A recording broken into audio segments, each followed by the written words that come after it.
Bonjour à toi et bienvenue sur Changer d'air.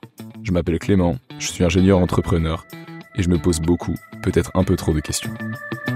Je me pose des questions sur le bonheur et l'amour, sur l'écologie et le vivant, sur l'espace et le cosmos, sur l'humain et le cerveau, ou encore sur la société et notre place dedans.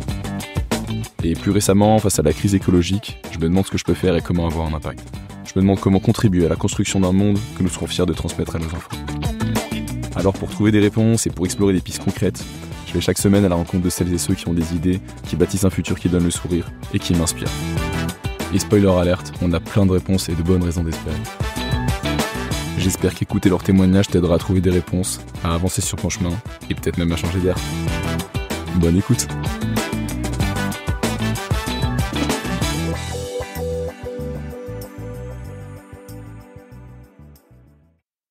Bonjour à tous, j'espère que vous allez bien. Je suis très heureux de vous partager cette semaine l'histoire de Camille, qui a créé la start-up L'Ami Bière, qui fabrique et commercialise de la bière à partir d'un vendu de pain.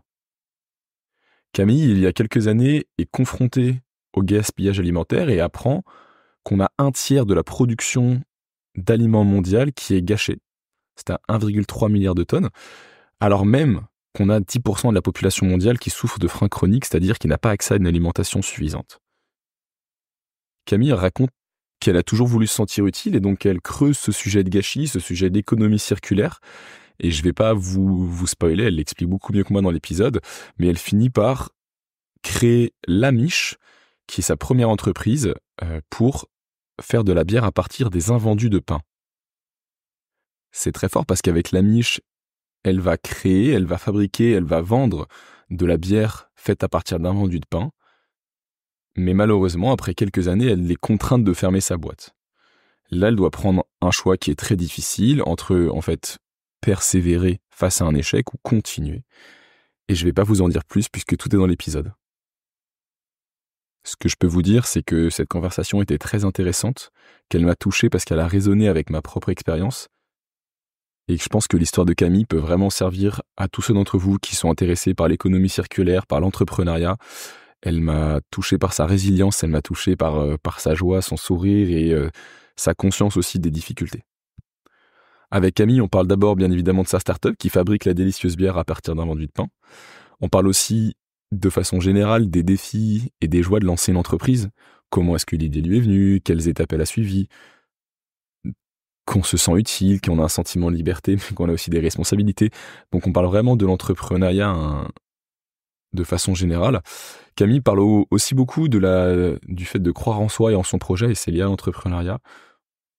On parle enfin de la lutte contre le gaspillage alimentaire et du fait de fermer sa boîte et être confronté à un choix, et comment on rebondit face à ce choix. Je vous souhaite une très bonne écoute. Bonjour Camille. Bonjour Clément. Merci beaucoup d'être là et de prendre du temps avec moi. Ça fait longtemps qu'on avait échangé, on arrive enfin à prendre du temps dans ton agenda chargé. Est-ce que tu peux te présenter s'il te plaît, en partant d'où tu veux, comme on disait il y a 30 secondes. Yes, mais merci à toi déjà. Moi je m'appelle Camille, aujourd'hui j'ai 26 ans. J'ai toujours été hyper intriguée par le fait de créer, de découvrir et d'essayer d'apporter une solution. Okay. Ça a commencé quand j'étais toute petite avec des situations banales chez moi, ça a continué lors de ma première expérience aux éditions, dans une maison d'édition où en fait j'aimais pas ce que je faisais. Ouais. Et j'avais besoin de faire quelque chose de concret. Donc j'avais organisé une récolte des livres en interne pour pouvoir les donner à une asso. Essayer d'apporter une solution à une asso qui cherchait des bouquins pour l'enfance. Donc j'ai toujours essayé de faire quelque chose, tu vois, de me sentir active. Et ça veut dire quoi quand t'étais petite, d'où ça devient un peu cette idée de dire... Je pense que ça vient du fait qu'on m'a laissé beaucoup de liberté en soi. On m'a jamais vraiment contrainte à faut faire ça comme ci, faut faire ça comme ça. Et j'ai appris plein de trucs de moi-même. Notamment, mon grand-père m'a toujours laissé faire les choses pour que je me gamelle ou pour que je me gourre. Mais c'était tellement bienveillant qu'en fait, t'apprends, tu vois, de cette manière-là, vraiment beaucoup plus efficacement. Donc ouais, j'ai toujours été dans cette dynamique. Voilà, donc après, j'ai fait un stage aux éditions Le Robert. Ça a été un peu ma première pierre à l'édifice dans le monde salarié entrepreneurial. C'était à quel moment ce stage de ta vie? C'était en 3e année de licence. Ok. Après Donc, un Erasmus. t'étais au lycée, t'étais scientifique, littéraire. J'étais un peu de tout et un peu de rien.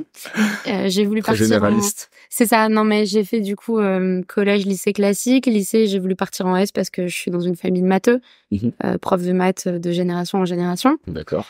Je n'avais pas les notes pour partir là-bas. Donc très vite, je me suis rendu compte que j'aimais aussi l'éco. Donc je suis partie en ES. Suite à ma terminale, j'ai essayé de rentrer dans une licence d'éco, puis en fait, ça m'allait pas. Donc j'ai décidé de partir dans une licence d'anglais et d'éco qui était un peu plus généraliste. C'était quoi à ce moment-là tu voyais comment l'avenir? Tu suivais un peu comme on te proposait ou c'était J'avoue que je pense que j'avais déjà un peu une base d'entrepreneuriat parce qu'on a commencé à monter une asso à ce moment-là qui s'appelait Come Together Music Association, nice. CTMA. Et le but, c'était Tu l'as mis sur de... ton CV, ça là ou quoi? Ouf, à l'ancienne, oui. Non, mais le but, c'était de pouvoir réunir toutes les personnes qui aimaient, tu vois, faire de la musique ou qui avaient un point commun à ce niveau-là, de se réunir une fois par semaine, une fois par mois, de faire des sessions de jam, etc. C'était, je crois, la première vraiment porte d'entrée là-dedans. C'est ton premier vrai projet que t'as fait toi-même. Ouais. Je pense que c'est peut-être un de ceux dont je suis le plus fière parce que c'est celui qui m'a donné, tu vois, le rebond et l'essor pour y aller. Donc, on a commencé par ça. Ensuite, pendant ma licence, je suis partie en Erasmus à l'étranger, aux Pays-Bas. C'était super chouette. J'avais des cours d'entrepreneuriat. C'est la première fois que j'avais des cours d'entrepreneuriat en anglais. J'ai adoré. C'était très théorique, mais j'ai adoré. Et quand je suis revenue, j'ai dû faire un stage. Donc, j'ai fait mon stage aux éditions Le Robert. J'ai pas du tout aimé. Je pensais vouloir faire du marketing. Je me suis rendu compte que non. Est-ce que je peux te poser une question? Ouais, bien sûr. Tes cours d'entrepreneuriat, qu'est-ce qu'ils t'ont appris? En licence? Aux Pays-Bas ou en licence? Ouais. Et en fait, la question derrière, c'est quelle est la différence avec la réalité? C'est ce que j'attendais. Ils m'ont appris beaucoup de choses théoriques. Comment faire un BP, par quoi commencer, quelles sont les pistes à suivre. C'est très bien pour essayer de forger ton esprit et de voir comment faire de manière concrète pour avoir des bases pour partir, parce que sinon t'es perdu, faut être honnête. Ouais. Mais après, la réalité est tout autre, hein, et de loin. Mais avoir les grandes étapes, je suis d'accord. Et puis c'était aussi un peu, tu vois, une ode à la liberté d'une manière ou d'une autre, parce que tu réfléchissais à apporter une solution concrète à quelque chose. Tu définissais la chose en groupe, en équipe, dans le cadre de projets scolaires. Mais même si tu avais un barème à respecter et des étapes à réaliser, en fait, le sujet, c'était le tien. Donc, tu t'appropriais déjà quelque chose. Ça, c'était chouette. Ce que tu viens de dire, apporter une solution à un problème, c'est ça ta définition de l'entrepreneuriat? Ouais. Et c'est se sentir utile, en fait. Se sentir utile pour soi et se sentir utile pour les autres. Enfin, on y reviendra, mais moi, c'est la raison pour laquelle j'ai monté ma boîte, tu vois. Donc, je pense que quand t'es entrepreneur, t'as besoin que ça vienne de tes tripes, t'as besoin que ce soit ancré en toi. Sinon, tu lâches très rapidement. Parce que si t'as pas la niaque et la conviction personnelle face excusez-moi, hein, mais aux montagnes d'embûches qui font partie de la chose, hein, ouais, bien sûr. Face à ça, tu lâches. Après, c'est chacun va l'entreprendre. Je pense, on en reparlera, mais j'ai fait plusieurs expériences entrepreneuriales, donc la résilience, c'est une qualité que j'ai pu un peu développer, en tout cas. Ouais. Mais c'est hyper important de croire fort en son projet et d'essayer de fédérer autour. De toute façon, tu seras la meilleure personne pour le faire. Et tu peux pas fédérer si tu crois pas, et tu peux pas faire semblant quand c'est de l'entrepreneuriat. En fait, ça se voit trop. Les gens qui font semblant, ça se voit, ils n'y arrivent pas et ils lâchent d'eux-mêmes. Et ils lâchent trop vite. Ouais. Tu sais que c'est notre premier... C'est quasiment la première leçon qu'on a eue dans notre cours d'entrepreneuriat central. C'était, il nous présentait un mec qui vendait des boissons d'hibiscus. Okay. Mais j'ai jamais vu un gars autant vibrer avec sa boisson d'hibiscus. C'était son monde, c'était ses mots. Il avait des termes. Il s'appelait le biz-boss. Il faisait du business parce que c'était le biz de l'hibiscus. Et, mais, enfin, trop marrant que c'est ça. Toi, c'est le premier truc que tu sais. Ouais, je pense que c'est hyper important. Pour moi, c'est la base. Du coup, voilà. Et donc, oui, pour revenir un peu sur les Pays-Bas, je suis revenue, stage, puis après je suis partie, j'avais besoin de partir de Paris. Je suis partie à Strasbourg. J'ai fait un master en management et d'entrepreneuriat, donc ce qui m'a un peu convaincue. Et je suis revenue en France, pas du tout, je suis revenue à Paris. T'es pas parisienne? Si, de base, je suis parisienne. parisienne et justement, je suis partie en Erasmus puis à Strasbourg et je suis revenue pour faire un master d'entrepreneuriat entre une école de commerce et une école d'ingénieur. Ok. Pour avoir les clés, pour bien réussir. Pour bien Est-ce que ça a fonctionné, je ne sais pas. Mais en tout cas, j'ai appris plein de trucs. Ok. Et c'est à ce moment-là, donc tu as fait ce master d'entrepreneuriat à l'ESSEC et à Centrale. Ouais. Et tu es sorti de là avec cette idée. Ouais, ça a commencé. Donc, j'ai monté une première société qui s'appelait La Miche, que j'ai créée avec quelqu'un du master qui était un boulanger. Je savais que Tu peux nous décrire ce que c'est, La Miche? Bonne question, ça fait longtemps que je suis pas habituée à La Miche. La Miche, c'était donc ma première société. Le but, c'était de revaloriser des invendus de pain qui étaient destinés à être jetés et de leur donner une seconde vie en les transformant en bière artisanale et anti-gaspi. Donc ça, c'était vraiment la mission de la boîte, c'était d'essayer de faire quelque chose de ces invendus de pain et de les utiliser comme une matière première dans le cadre d'une autre production. Nous, on a choisi de partir sur le marché brassicole parce qu'en fait, il y a eu une opportunité, mais ça aurait pu être n'importe quel autre marché. Le but, c'est pas de vendre des bières, c'était vraiment de revaloriser et on a trouvé cette solution dans le marché brassicole. Comment tu finis sur ce sujet? Comment je finis sur la bière? Non, sur le pain. Sur le pain. Bah, du coup, je savais que je voulais être dans l'anti-gaspi. Ouais. Je savais pas nécessairement si c'était alimentaire ou non alimentaire, mais on en revient un peu à ce qu'on disait tout à l'heure, c'est-à-dire que j'avais envie de me sentir utile et de faire quelque chose qui correspondait à ce que j'essaye d'être au quotidien et ce qui peut être cool pour les autres au quotidien.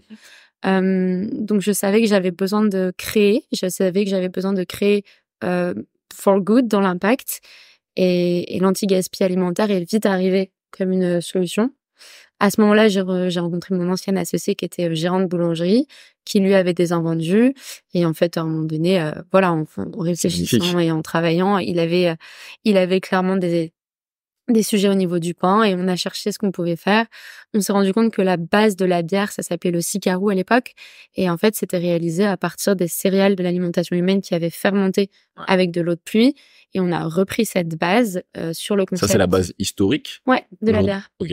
Ouais, ça s'appelle le sicarou, ça s'appelle Pêche Authentique. Incroyable. Et on a repris cette base qui a été aussi adoptée par d'autres brasseurs, en Toastyle, etc., pour essayer de combattre le gaspillage alimentaire aujourd'hui. Ok. Ça, c'était La Miche. C'était La Miche. Comment ça a avancé? Comment ça s'est fini, La Miche? Sans vouloir spoiler. Pas du tout. La Miche, ça a été une chouette aventure. J'ai commencé du coup avec un associé. Puis ça arrive, on sort d'école, on se lance rapidement. On fait pas forcément les choses bien. En tout cas, on veut les faire bien, mais on les fait pas forcément bien. Et ça a pas fonctionné. Tu disais avec ton grand-père, on peut te prévenir tout ce que tu veux, mais t'apprends sur le tas. C'est ça. T'apprends quand tu te pètes la figure, c'est ça. Et du coup, donc, on n'a pas réussi au final à travailler ensemble. On a été contraints de fermer cette société. Donc, c'était un problème d'association? Ouais. Qui est un des problèmes classiques de start-up. Ouais. Si tu devais refaire les choses différemment, comment tu ferais? Enfin, si tu devais aller donner un conseil à la jeune Camille de l'époque, qu'est-ce que tu pourrais lui dire? Fais un pack d'associés. Fais un pack d'associés, ok. Non, en fait, j'en ai beaucoup souffert de cette situation parce que ça a été très dur pendant quand même beaucoup de temps. Ton associé, c'était compliqué. Non, mais là, c'est la personne avec qui tu partages. Oui, et puis ne pas réussir à avancer ensemble et sentir que du coup, ça devient un poids alors que tu essayes de faire quelque chose qui est censé te plaire. C'était vraiment dur. Mais si j'étais pas passée par là, je sais pas si j'aurais eu la résilience que je pense avoir aujourd'hui. Ok. Dans le sens où si j'étais pas passée par là, je sais pas si... j'ai toujours été persuadée que j'étais convaincue par la mission de la boîte, mais je sais pas si ça aurait été à ce degré-là, tu vois. Okay. Et en fait, le fait on va en reparler, mais le fait de repartir de plus belle, ça montre que vraiment j'en ai envie et que je suis prête à combattre le gaspillage alimentaire. J'étais très heureux de voir le jour où tu as partagé. Je me relance en fait dans la MIF. Je dis ok, c'est magnifique quoi. Tu te relances vraiment dans la même mission. Enfin, tu crois et tu connais ce que tu fais. Bah c'est ça en fait. Juste pour expliquer, du coup, la MIF, on a fermé début 2023 et moi j'étais pas pleine, j'étais pas satisfaite. Ça c'est combien de temps? On s'était lancé fin 2020. Ok. Donc ouais. Et comment je pense que pour l'avoir vécu récemment, du coup, la fermeture, la liquidation d'une boîte, comment c'est dur, mais à quel moment tu t'es dit bon, là c'est sûr, il faut que j'y aille? Justement, je me sentais pas. En fait, il y avait un sentiment d'inachevé, de non accompli. Tu vois. C'est-à-dire que tu t'arrêtes parce que le marché n'accepte pas ton produit, ou que tu t'arrêtes parce que t'as fait des boulettes ou quoi, c'est une chose. Que tu t'arrêtes parce qu'en fait une association n'a pas fonctionné et que c'est ça qui est déterminant, c'en est une autre. Et j'estime que ton destin, c'est uniquement à toi de le choisir, pas à quelqu'un d'autre, ou en tout cas pas à une situation externe. Donc j'étais pas satisfaite et j'étais pas. Tu vois, je me sentais pas épanouie, dans le sens où j'avais pas été au bout de mes ambitions professionnelles et personnelles. Personnelles, je pense, parce que quand t'es entrepreneur, en tout cas quand tu décides de mener une activité d'entrepreneuriat, t'as envie de faire les choses bien, t'as envie d'aller au bout, t'as envie de, tu vois, c'est un challenge, enfin, ça reste un challenge perso d'une manière ou d'une autre, et professionnel, parce que le but de la base, c'était de revaloriser du pain, et on n'avait pas du tout revalorisé assez à mes yeux, c'était vraiment que le début. Et donc, face à cette situation, je me suis dit, OK, t'as deux choix. Soit tu laisses tomber tout ce que t'as fait et tu pars soit sur un autre projet, soit devant le salariat. C'était pas forcément ce dont j'avais envie. Soit tu te relances avec 2 fois plus de niaque. Et je me suis relancée avec 2 fois plus de niaque. Et donc, j'ai monté une nouvelle société qui s'appelle L'Ami, qui est désormais effective depuis mars 2023. Bravo. Donc on a un an, merci. Ça fait un an, ouais. Ça fait un an, on a soufflé notre première bougie il y a pas longtemps. Trop chouette. Et donc voilà, et donc on fait aussi des bières artisanales à partir d'invendus de pain. C'est le même concept, c'est la même mission. Le but, c'est vraiment de revaloriser des invendus destinés à être jetés. Toujours la même chose. On a souhaité coupler quand même notre impact environnemental avec un impact social. Et du coup, désormais, on travaille avec un chantier d'insertion qui emploie des personnes en situation de précarité professionnelle pour tout ce qui est récolte et transfo du pain. Donc on voulait vraiment avoir un double impact. C'est devenu vraiment notre partenaire principal avec lequel on avance, notamment sur des beaux sujets pour fin 2024. Donc c'est chouette. Et tu t'es associé dans cette nouvelle aventure ou pas? Non. T'as fait ça tout seul? Non. Et parce qu'en fait, alors peut-être que c'est trop frais d'un certain côté. Et je pense que s'associer parce que t'as des compétences manquantes, c'est pas la bonne manière de faire. Et je pense que justement, quand tu as des compétences manquantes, il faut recruter, parce qu'en fait, si tu recrutes, c'est pour que les gens fassent mieux que toi. Et moi, je ne dirais jamais que je sais tout faire et mieux que les autres. Par contre, je sais fédérer autour du projet. Donc moi, ma mission aujourd'hui, c'est de fédérer autour des procès d'anti-gaspi, de démocratiser ça, et après d'avoir des gens en interne qui vont s'occuper de faire des choses mieux que ce que j'aurais pu faire. Je sais plus qui disait ça, mais ça doit être assez classique de... la chose que je fais le mieux, c'est de m'entourer des gens meilleurs que moi pour faire avancer. Et je suis d'accord. Ouais, mais t'es obligé. Je suis d'accord. Ok. Et après, c'est quoi l'histoire de L'Ami là? Comment vous avez avancé? Comment tu repars après à la fin d'une boîte et tu dis bon, ok. Déjà, tu prends la décision de relancer. En fait, t'es un peu dans une machine à laver émotionnelle, parce que d'un côté, tu dois gérer une liquidation, qui est en cours, et de l'autre côté, tu repars. On est reparti de zéro, c'est-à-dire qu'on a changé de nom, on a changé l'adresse mail, on a dû donc tout recréer, on n'a pas pu reprendre les mêmes clients parce qu'on est en liquidation. On a fait très attention à tout ça. Ouais, on est reparti de zéro. Donc ça a été compliqué. Tu dis on? T'étais avec qui? Non, j'étais toute seule. Pardon. Et en fait, j'inclus tout le temps, peut-être qu'il écoutera, Étienne, mon ancien alternant. Et aussi ma famille, bien sûr, mais qui a été mon bras droit pendant cette époque. Sans lui, ça aurait été beaucoup plus compliqué. Et il a été chez l'ami et chez l'ami. C'est beau, ça. C'est beau. Donc une des perles que t'as trouvées, que t'as réussi à fédérer. Ouais, qui était vraiment un chouette garçon et plein d'envie et de niaque aussi, donc c'est cool. Donc je dis toujours et j'ai pris ce réflexe de dire et à chaque fois on me dit mais dis je, et j'ai encore un peu du mal. Mais je l'ai aussi, je sais pas si la dernière personne à qui j'ai parlé disait beaucoup on aussi, alors qu'elle porte aussi son projet seule, mais je pense que c'est parce qu'on sait qu'on n'est pas tout seul. Mais c'est ça. Et qu'on se fait aider toute la fin, t'avances jamais. T'avances jamais seul. Et puis t'as une mission tellement importante que tu rallies les gens autour, donc en fait tu vois, c'est un travail groupé. Certains diront que c'est pas bon pour la communication, mais je pense que ça témoigne de ce que t'as vraiment.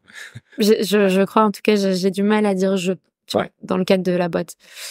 Mais du coup, on s'est relancé. On s'est relancé début mars avec le salon de l'agriculture. Ça a été notre premier event. On a reçu notre prod. On a commencé à faire le salon de l'agri. Très bon salon, très très très très fatigant. C'est-à-dire qu'on a passé une centaine de fûts. Ok. sur 9 jours. Donc un vrai challenge pro.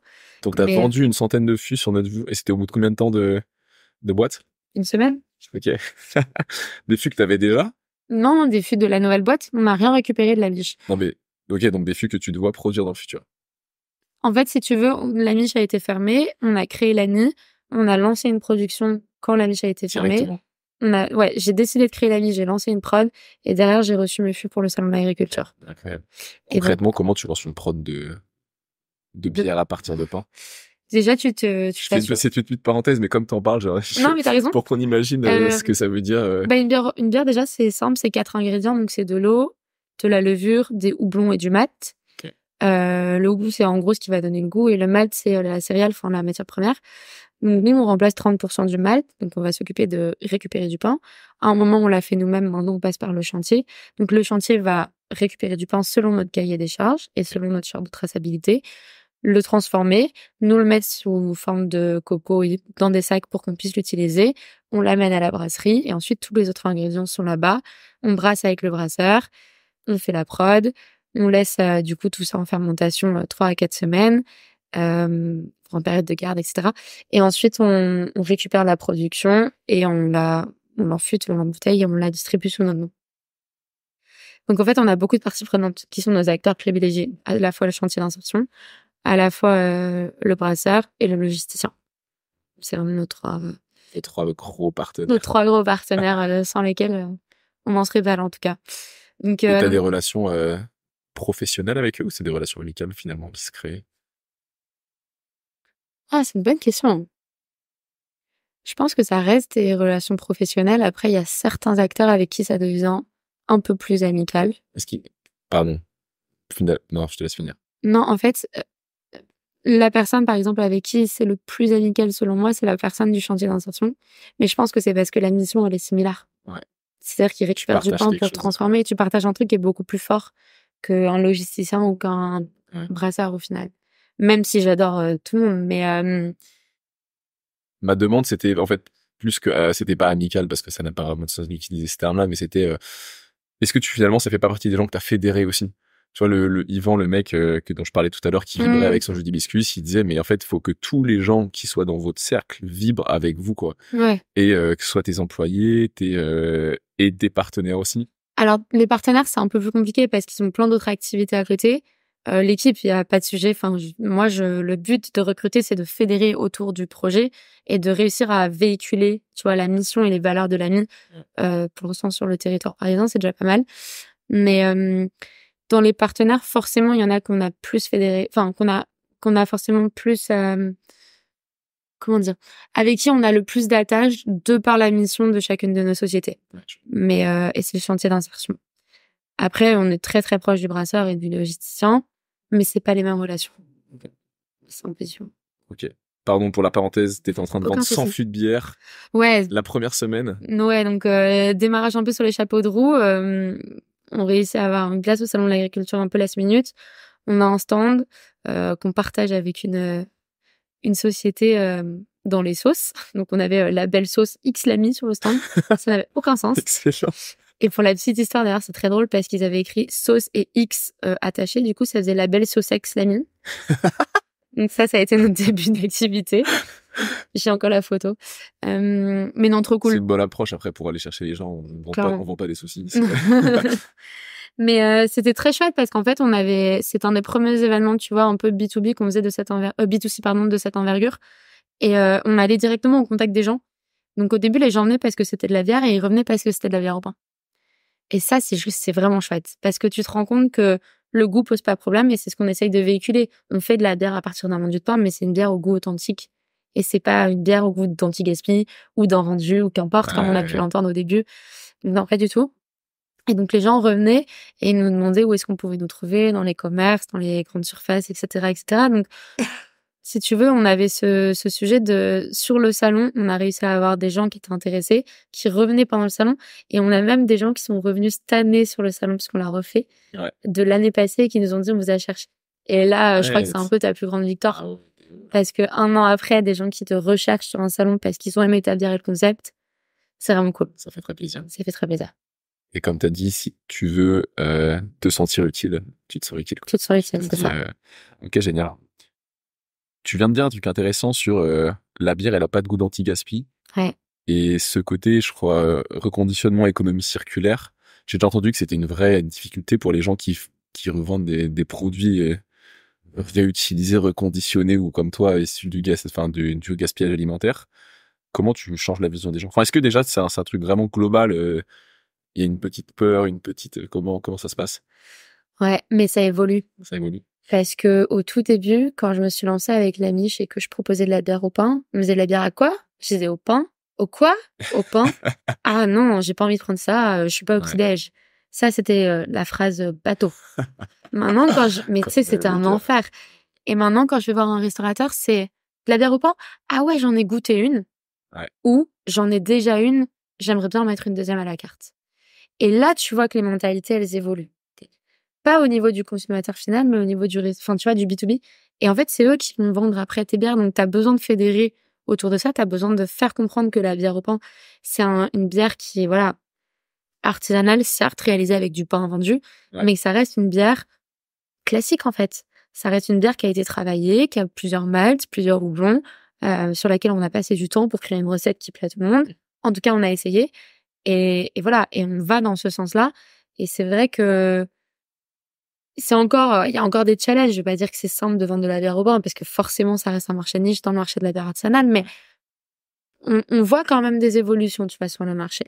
Et nous, notre maître mot, c'est l'accessibilité. Et donc, l'accessibilité, elle passe par l'accessibilité en goût, faire comprendre que justement, t'as pas ce goût de pain, et puis aussi l'accessibilité en prix et en géographie. C'est pour ça qu'on sort bientôt une nouvelle gamme. Ok. Puisque tu es sur ça, c'est quoi vos différents produits alors? Ah.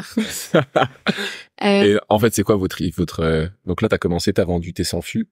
T'étais seule ou non? T'avais du coup ton alternant à ce moment-là? Ouais. Comment ça a avancé depuis? Bah lui, du coup, il est parti faire un tour de l'Australie, du Japon et de la Nouvelle-Zélande, si je dis pas de bêtises.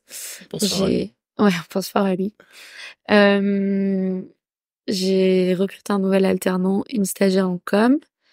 Et après, il y a eu des gens qui sont venus, qui sont repartis. Voilà, enfin, c'est l'aventure aussi. Ton Là, enjeu, c'était de produire et de vendre un maximum de bière. mon enjeu, c'était de vraiment trouver des nouveaux commerces pour vendre, parce qu'en fait, on sait qu'à un moment donné, si on veut subsister sur ce marché, il faut aller rapidement chercher des clients et rapidement vendre. Et il faut se faire une place avant que les autres prennent la place. Donc on a fait une bonne première année. Ouais, on a fait une bonne première année. Là, on a beaucoup d'ambition pour cette année.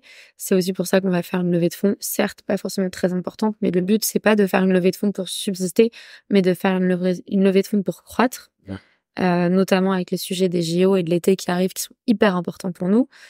Donc voilà, donc on est en train de s'occuper de cette levée pour recruter aussi nos premiers CDI. D'ailleurs, petit truc drôle quand même, parce que l'entrepreneuriat, souvent, on te dit waouh, c'est génial. Moi, je me suis pas rémunérée pendant 3 ans. Yeah. Comment tu vivais? Comment je vivais? J'avais fait un prêt bancaire en étant étudiante. Ok. Pour payer mon master SpaceX Central. Merci. Et j'avais fait un prêt bancaire plus important exprès. Et après, j'ai donné des cours à côté. J'ai fait plein de petits tafs. Je fais plein de trucs, notamment des cours. Et je vivotais, comme j'ai dit. Mais et je vivote encore, hein, je me verse pas des gros salaires. Je suis au SMIC. Mais j'ai aucune honte. Enfin, j'ai aucune honte à être au SMIC, dans le sens où pendant longtemps, je me suis pas rémunérée. Je commence à être au SMIC et en fait, ça va que évoluer, tu vois. Ouais. Mais moi, tout ce que je gagnais, je le remettais dans la boîte. Okay. Je le remettais dans la boîte, soit pour produire, soit pour prendre des stagiaires, soit pour payer des salles. Et j'ai fait ça quelques années. Ça va très très bien avec la conviction. Tu peux pas faire ça sans conviction. C'est ça. Est-ce que t'as forcément peut-être un peu souffert de ça, mais est-ce que ça t'a pas ramené à une simplicité ou à quelque chose En fait, tu vois les choses vraiment différemment. Ouais. J'en ai clairement souffert. Et par contre, je pense que c'est une situation où il faut se mettre des deadlines. Parce que si tu t'en mets pas, tu deviens esclave de ton propre travail et c'est pas le but. Ouais. C'est-à-dire que tu travailles beaucoup, faut être honnête. Tu ne te rémunères pas. Les choses n'avancent pas forcément comme tu le souhaiterais. Et du coup, tu te retrouves dans une situation où tu donnes tout et t'as rien en retour. Ouais. Et ça, pour le mental, je pense que c'est très, très complexe à gérer si tu t'avances sans avoir aucun visu sur la suite. Donc moi, je m'étais dit, fin de l'année, max, je commence à me rémunérer, sinon j'arrête. Et j'ai commencé à me rémunérer. Il y a des mois où c'est plus facile, il y a des mois où c'est moins facile, c'est normal. Mais j'ai vraiment voulu commencer à me mettre quelque chose dans la poche parce que tu peux pas donner tout le temps, tout ce que t'as si t'as vraiment rien qui arrive. Et le fait d'avoir un salaire minime, tu vois, mais un salaire qui rentre, qui émane de ton activité, donc de ce que tu produis, et ça change tout. Ta motivation au quotidien, ça va être du tout la même. Et tu parlais d'utilité, mais il faut avoir un fruit de son travail qui est aussi un peu financier pour pouvoir, comme tu Bien dis, sûr. c'est ce que tu viens de dire. Ouais, il faut pas être esclave de son travail, sinon ça n'a aucun intérêt. Ouais. Le but d'être entrepreneur, c'est de faire les choses comme tu le veux, comme tu le souhaites, et de véhiculer ces choses-là, tu vois. Donc, si tu deviens esclave et que t'es dans une ambiance où tout est lourd, tout est compliqué, et en plus de ça, t'as zéro reconnaissance financière, tu peux pas tenir. Je tiens pas. Ouais. Alors, comment t'as tenu, toi? Qu'est-ce que t'aimais qui fait que t'es encore là Je suis quand même restée... avec le sourire et avec l'énergie? Je suis quand même restée assez longtemps dans une période un peu, tu vois, de flou entre quand mon associé est parti et quand on a fermé la boîte, sans forcément savoir ce que je voulais faire. Mais c'est là où je me suis rendu compte que la conviction que j'avais pour le marché de la bière au pain était vraiment importante. Et donc, je me suis accrochée à ça.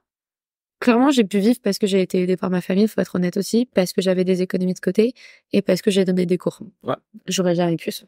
Donc, je suis consciente de la chance que j'ai eue à ce niveau-là, tu vois. C'est aussi parce que t'as trouvé des solutions, t'as été aidée, mais comme tu dis, tu donnes des cours, Oui, on peut le voir comme ça. Mais oui, c'est vrai. T'as un peu des deux. Ouais. Un peu des deux. Mais du coup, enfin, sans ça, j'aurais pas pu tenir. Donc, par contre, j'avais des horaires compliqués. J'avais pas mal de taf, mais comme tout le monde. Et j'ai tenu parce que j'étais dans une situation un peu d'entre-deux. Où d'un côté, il y avait la niche qui s'arrêtait. De l'autre côté, je savais que j'avais envie de remonter quelque chose. Alors, j'avais rien planifié du tout, hein. Mais je savais que je croyais tellement fort en cette mission et en ce projet de manière globale que j'allais repartir d'une manière ou d'une autre. Ouais. Sans savoir comment et quand. Et en fait, tu vois, le déclic, il s'est fait le jour où la liquidation a été signée. T'es sorti du tribunal et t'as dit, allez... En fait, voilà, le papier a été signé. J'ai dit, OK, c'est fini la niche. Maintenant, on remonte un truc. OK, comment ça s'appelle? Aucune idée. La croûte, la baguette, j'en avais aucune idée. On avait des brainstorming de l'espace. Mais au final, la nuit a vu le jour et aujourd'hui, je suis très contente de ce qu'on fait. Est-ce que tu l'as dit un peu non, mais est-ce que t'envisageais d'autres chemins, le salariat ou t'avais goût? Tu viens de me dire, il y a la conviction de la bière au pain, de ce marché, de ce que tu voulais faire. Mais est-ce que le fait de dire, OK, c'est quoi les autres options et de les envisager, c'était de dire, non, je veux vraiment rester sur mon chemin actuel? J'ai été dans une position hyper compliquée parce que d'un côté, tu vois tes potes qui évoluent dans le salariat et qui commencent à avoir des carrières prometteuses. Ouais. Voilà. Et de l'autre côté, il y a toi qui trime, qui a pas grand-chose. Ouais. Mais il y a eu un truc de contradiction entre mes valeurs et mes ambitions, tu vois. Parce que...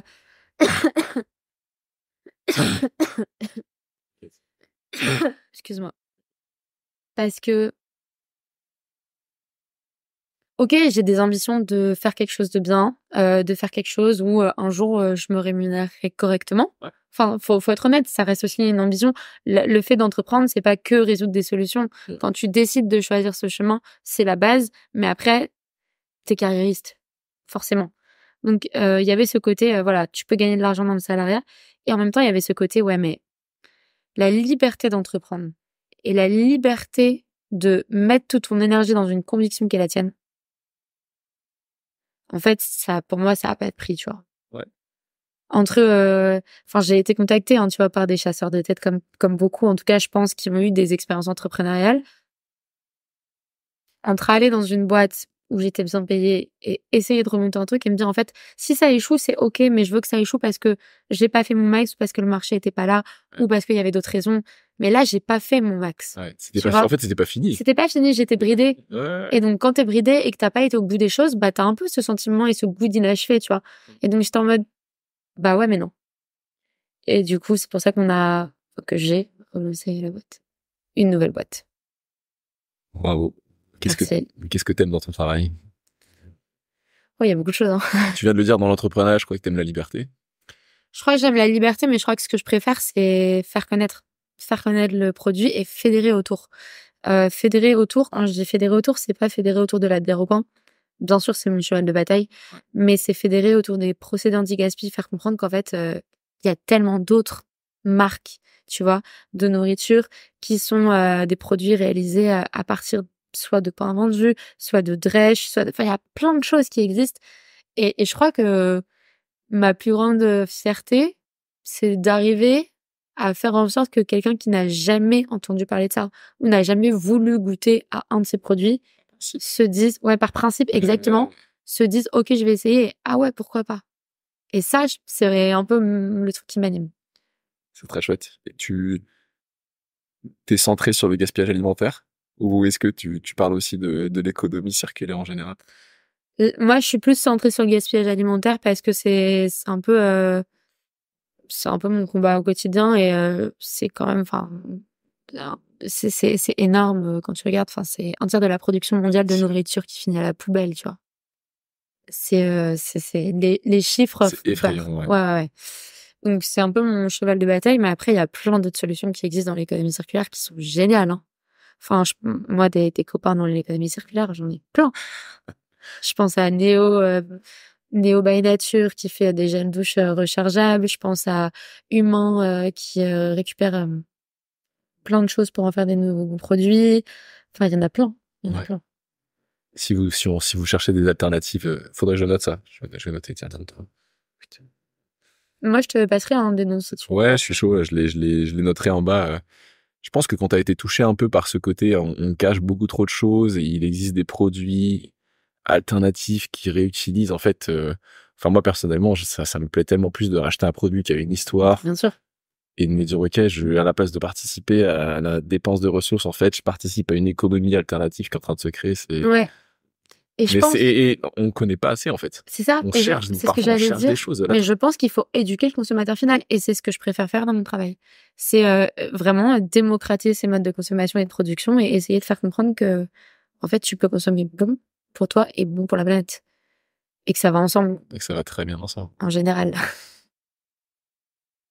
Est-ce que est-ce que ça t'a formé à un nouveau type de relation à la consommation, ton travail et ce côté salaire? Tu veux dire par rapport au fait que je me rémunérais pas ou par rapport au fait. Les deux, en fait. Je me dis que ces deux-là, ça t'amène forcément vers un truc, ok, en fait, je vais dépenser moins, mais du coup, je vais dépenser les trucs qui ont vraiment... Ah bah tu revois tes dépenses, ça c'est sûr. Moi, ça m'a un peu aidé à moins manger de viande. Je suis pas du tout végétarienne ni végane, mais je pars du principe que maintenant, quand je veux manger de la viande ou du poisson, je le mange dans des bonnes conditions. Ouais. Donc soit, tu vois, ça vient du boucher, soit ça vient du resto, et c'est beaucoup plus du coup rare parce que je vais pas acheter. Avant, j'étais une fan de saucisses knacky, tu vois. C'était mon repas, genre tous les soirs. Ouais. Et en fait, petit à petit, bah, juste éthiquement parlant, ça m'allait pas. Écologiquement parlant, ça m'allait pas. Environnementalement parlant, ça m'allait pas. Socialement parlant, ça m'allait pas. Et donc, petit à petit, j'ai commencé à me dire, OK, j'ai envie de manger autre chose. J'ai envie de manger des bonnes choses. Et garder, tu vois, ça pour des occasions. Donc, je mange de la viande et du poisson de manière beaucoup plus occasionnelle, mais dans des bonnes conditions. Et après, par contre, c'est vrai que j'essaye aussi de consommer les produits des copains, tu vois, d'avoir des alternatives. C'est vrai, je le vois C'est très bien. important. Je comprends. Qu'est-ce que t'aimes pas, du coup, dans ton travail? Quand les logisticiens répondent pas. Quand tu ne sais pas où sont tes palettes. Non, plus sérieusement, ce que j'aime pas. Ou ce serait plutôt que ce que tu n'aimes pas, parce qu'en fait, ce serait quoi tes grosses difficultés aujourd'hui dans ton taf? En vrai, ma mission et ma plus grosse difficulté vont ensemble. Ma mission qui est de démocratiser les procédés anti-gaspi, c'est aussi ma plus grosse difficulté. C'est vraiment pour moi le plus compliqué à faire. Parce qu'il faut réussir à fédérer autour de quelque chose qui est nouveau, qui est pas connu. Tu dois faire changer profondément une mentalité, en fait. C'est un truc de ouf. Un mode de consommation et de production, tu vois. Ouais. Donc, c'est quand même complexe. Après, ce avec quoi j'ai le plus de difficultés, en vrai, il y a la communication, mais je suis nulle en com. Je suis vraiment nulle. Pourtant, tu communiques bien. Non, mais c'est pas moi qui communique. Hein. Ok. Merci, Jade. Non, la communication, je trouve que c'est hyper important, mais je suis vraiment pas douée là-dedans. Ensuite, je trouve que le fait d'asseoir ta vision sur un papier, c'est très compliqué. On te dit tout le temps, ouais, fais ton bébé selon ta vision, tes ambitions. C'est une des tâches les plus complexes. Parce qu'en fait, ta vision et tes ambitions, elles peuvent être tellement différentes d'une année à une autre. Je veux dire, tu peux avoir le même cheval de bataille final, mais la manière d'y arriver, tu vois, ça évolue tout le temps. Et du coup, ton bébé, il évolue tout le temps. Et du coup, c'est un enfer à remettre à chaque fois à jour. Donc ça, c'est pas forcément ce que je préfère. Moi, je suis alignée, tu vois, avec le fait que je veux démocratiser la bière au pain, je veux en vendre le plus possible, je veux passer. Mais en fait, entre les canaux de distribution qui changent, entre les produits qui se rajoutent, etc., c'est quand même compliqué à mettre en place. Et ensuite, ouais, ce que j'aime le moins, c'est la logistique parce que ça me casse la tête, honnêtement. C'est vraiment juste un moyen de faire réussir. Ouais. Ouais. Alors que ce que j'adore, c'est être sur le terrain, parler aux restaurateurs. Et ce que je préfère, alors, de loin, c'est faire des salons. Faire des salons de B2C. Démocratiser, quoi. Ouais, démocratiser en direct, tu vois. Avoir les gens en face de toi qui te disent ah ouais, c'est cool. Ouais. On repasse. C'est quoi ta vision alors pour l'AMI dans 10 ans? En vrai, j'aimerais bien qu'on soit, tu vois, une marque sur le marché de la bière artisanale vraiment connue. Aux côtés d'autres marques artisanales, mais qu'en fait, on arrive à se faire un nom, pas comme une bière au pain, mais comme une bière artisanale. Ouais. Ça, c'est, je pense, ma première mission. Et enfin, ma première ambition. Et après, j'aimerais aussi beaucoup que les petites marques là de brasseurs qui se lancent parce qu'ils ont envie de créer des trucs, ils fassent de la bière au pain, tu vois. Parce que ça aiderait à contribuer, enfin, ça contribuerait d'une manière ou d'une autre à l'émergence du marché de la bière au pain, à faire connaître le produit, à faire connaître du coup le goût et à ce que les gens se dirigent de plus en plus vers des alternatives éco-responsables. Ça, j'aimerais vraiment bien. Ok. Ça, c'est ta vision produit. Ouais. Ta vision personnelle ou ta vision de qu'est-ce que ce serait ton entreprise Dans 10 ans. Ouais. Même, ou même à moins long terme.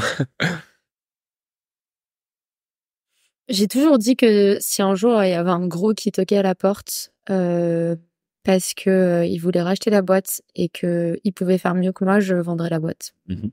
Parce que je suis pas du tout dans ce combat, tu vois, dans le marché de la bière, t'as comme beaucoup qui disent ah ouais les gros, surtout pas, jamais je serais vendu à un gros. Il y en a plein qui l'ont fait, hein, tu vois, Galia a été vendu à Heineken, ça s'est fait. Moi, je pars du principe que si demain, tu as un gros industriel qui peut revaloriser 10 fois plus de pain que moi, et par contre, pas que ce soit du greenwashing, tu vois, que ce soit vraiment concret, mais qui peut amener la solution sur un nouveau marché. T'aide avec sa puissance de frappe et sa puissance financière. Bien sûr. Et ben en fait, j'aurais réussi ma mission parce que ma mission, c'est de revaloriser du pain. C'est pas de vendre de la bière. Ouais.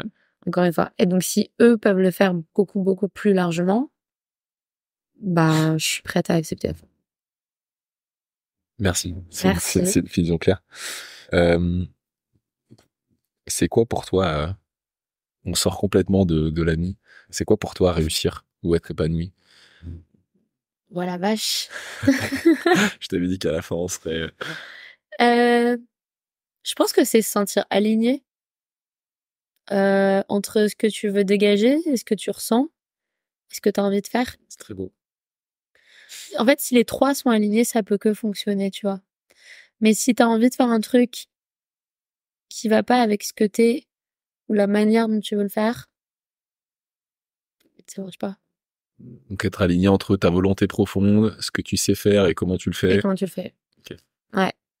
Et ouais, c'est ça. En fait, c'est entre le je suis et je fais, tu vois. Ouais. Et je pense que c'est ça. Et là, tu te sens aligné? Ouais, je me sens alignée. Et c'est pour ça aussi que j'ai pas été dans le salariat, c'est que je sais que j'aurais pas été alignée entre ce que je fais et ce que je... Tu le sens un peu, je trouve, chez certains entrepreneurs, ce côté, en fait, c'est aucun autre mode de fonctionnement est possible. Ouais. Je dis pas que je resterai, tu vois, toute ma vie sur le projet de l'AMI parce que il y a plein d'autres projets, alors toujours dans l'impact qui m'intéresse, parce que c'est quand même un peu ma thèse de prédilection, tu vois. Ouais. Le fait d'avoir un impact environnemental ou sociétal. Mais en fait, je pense que j'ai besoin de ça pour me sentir humaine. C'est un peu bête à dire, hein. Mais je me vois pas vibrer autrement. Ouais, je crois. Tu vois.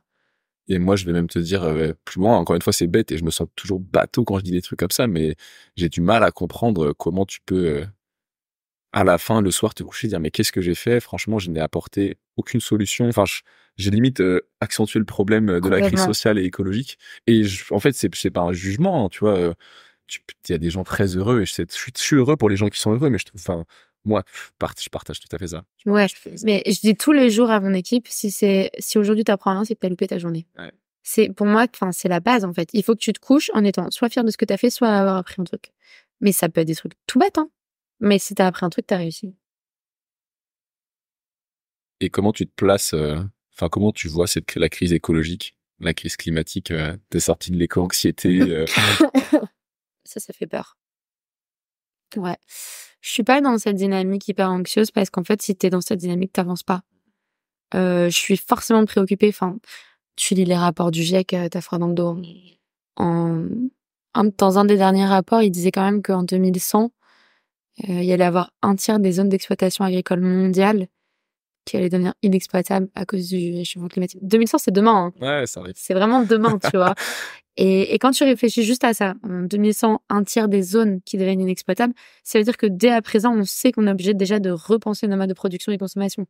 Donc moi, je le vois plus comme ok, en fait, on se base là-dessus pour expliquer qu'on a encore plus besoin d'aller dans cette dynamique et, tu vois, essayer de créer quelque chose qui soit positif. Je suis pas dans ce truc de je veux brainwasher, greenwasher, tout le temps parler d'écologie parce que de une, les gens peuvent ne pas y croire et de deux, les gens peuvent devenir anxieux. Et c'est aussi, tu vois, le fait de faire de la bière, on fait un produit qui est convivial, qui réunit les gens. C'est pas pour qu'ils se sentent avec une épée de Damoclès au-dessus de leur tête. Nous, on veut vraiment proposer un produit qui est cool et qui plus est éco-responsable. Mais par contre, je suis convaincue personnellement qu'il faut qu'on revoie nos modes de production et de consommation.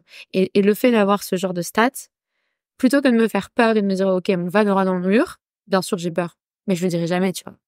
Je te Et le dis même là, sans mais avoir peur, tu peux être tout à fait conscient de ce qui se passe et de bien ce qui sûr. va se passer. Mais au contraire, ça me donne la niaque pour me dire, OK, en fait, on a encore plus besoin d'aller dans ce sens-là. Ouais. Ok. Tu vois ça finalement comme un moteur, quoi. Ouais. Et c'est marrant parce que tu l'as dit, c'est l'occasion de proposer des alternatives et de réinventer tout ça. Pour moi, c'est un peu le but d'écouter des gens comme toi. C'est en fait quelles alternatives on a et on va pas annuler nos modes de production éclatés. On va les remplacer. C'est ça. On va pas juste arrêter de manger de la merde. On Bien va sûr que oui. manger quelque chose de mieux à la place. Exactement. Mais en fait, il y a, enfin, tu vois, j'ai pas du tout la prétention de connaître tout et j'en connais certainement, mais même pas 1%. Mais déjà, avec toutes les initiatives que j'ai pu découvrir ces dernières années, en fait, si tout le monde consomme un peu de cette manière, Ouais. on se porterait tellement mieux. Et je sais qu'il y a plein d'entreprises qui commencent à naître, qui commencent à voir le jour. Tu vois, par exemple, truc tout bête, la consigne de verre. Ouais. En fait, ça fait des années que c'était oublié, alors qu'en Allemagne, c'est la norme. Et là, tu as plein d'entreprises qui se mettent sur le terrain. C'est génial. Enfin, tu vois, on est en train de vraiment repenser la chose et de manière profonde. Et pour moi, c'est une nécessité, mais c'est aussi une opportunité. Je suis d'accord. Et je crois que c'est l'explorateur là qui a fait le tour en avion, Picard, Ouais. qui dit enfin, je le dis très mal, mais l'écologie est la plus grande opportunité business ou la transition écologique est la plus grande opportunité business du siècle. Ouais. On reste très business. Non, mais il faut être honnête, en fait, tu vois. Bien sûr que tu crées une boîte parce que tu as des valeurs profondes, je pense, mais on n'est pas une asso. On est une entreprise. Ouais. Il faut faire la distinction, tu vois. Ouais. En tout cas, dans mon schéma, c'est ça. On n'est pas une association, on est une entreprise et on a le but d'être rentable et de pouvoir vivre de notre activité tout en faisant quelque chose qui nous tient à cœur et qui a pour but d'aider les autres d'une manière ou d'une autre dans leur conviction. Ouais, je sens. Et on vient un peu d'en parler, mais comment tu vois du coup, d'une façon plus globale, l'humanité, notre civilisation dans 100 ans? Qu'est-ce qu'on aura gardé? Enfin, comment tu vois? Moi, je pense pas qu'on fonce tête baissée dans le mur. Je pense qu'il y a des choses qui sont en train d'évoluer. Alors, ça prend du temps. On est peut-être très en retard. Mais je pense qu'il y a une conscience globale qui est en train d'émerger et qui va donner lieu à des nouvelles, encore une fois, des nouvelles manières de produire, de consommer et des nouvelles manières de réfléchir dans un sens positif de la chose. C'est-à-dire que je vois pas le truc en mode... C'est drôle, on en parlait ce midi avec Chitouf. Enfin, bref. On en parlait ce midi et un ami me dit ouais, tu feras quoi quand ce sera l'apocalypse? Et je lui réponds, mais ta question, c'est quand ce sera l'apocalypse ou si c'est l'apocalypse? Et il me répond, non, quand ce sera l'apocalypse, parce qu'on est sûr que de toute façon, il y en aura une. Et tu vois, ce truc de waouh, toi, t'es vraiment sur cette base de, ok, tu penses qu'il va y avoir une apocalypse et qu'on va devoir changer nos modes de vie, en fait. Alors que moi, je suis plus dans la, tu vois. Changeons maintenant, réduisons notre apocalypse. Exactement. Et voyons ce qu'on peut faire maintenant. Et c'est drôle, cette manière de voir les choses qui est complètement différente, où d'un côté, il est persuadé qu'en fait, effondrement. C'est ça. On est voué à notre perte. Alors que moi, je suis convaincue qu'aujourd'hui, on est en train de changer les choses. C'est l'effet placebo ou le contraire, l'effet nocebo. Si t'annonces et que tu penses tu fonces dedans, quoi. C'est un peu, c'est toujours la même chose, hein. Le positif attire le positif, le négatif attire le négatif. Ouais. Ça, si tu penses négatif, tu deviens négatif. Tu vas y aller, quoi. Tu vas y aller tête. Ouais. Merci beaucoup. J'ai une dernière question à te poser. Si tu devais recroiser la jeune Camille dans quelques années, qu'est-ce que tu lui dirais? Tu peux être déguisée.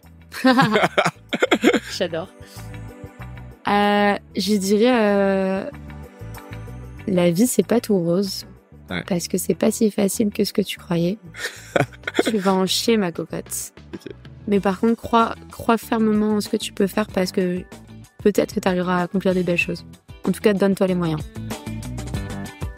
C'est un beau mot de la fin. J'espère. Merci beaucoup, Camille. Merci. Merci à toi d'avoir écouté l'épisode jusqu'au bout. J'espère du fond du cœur que tu es plein d'énergie, que tu as le sourire et que tu repars avec des réponses et inspiré par notre invité. Bon, j'écoute aussi des podcasts et je sais qu'on a la flemme de le faire, mais ça prend vraiment une minute. Alors si tu peux liker et t'abonner à Changer d'air, merci beaucoup. Ça lui donnera de la force et de la visibilité. D'ailleurs, si tu as des retours, des questions ou des idées, n'hésite vraiment pas à me les remettre en commentaire ou à me les envoyer par mail. L'adresse est dans la description. À la semaine prochaine!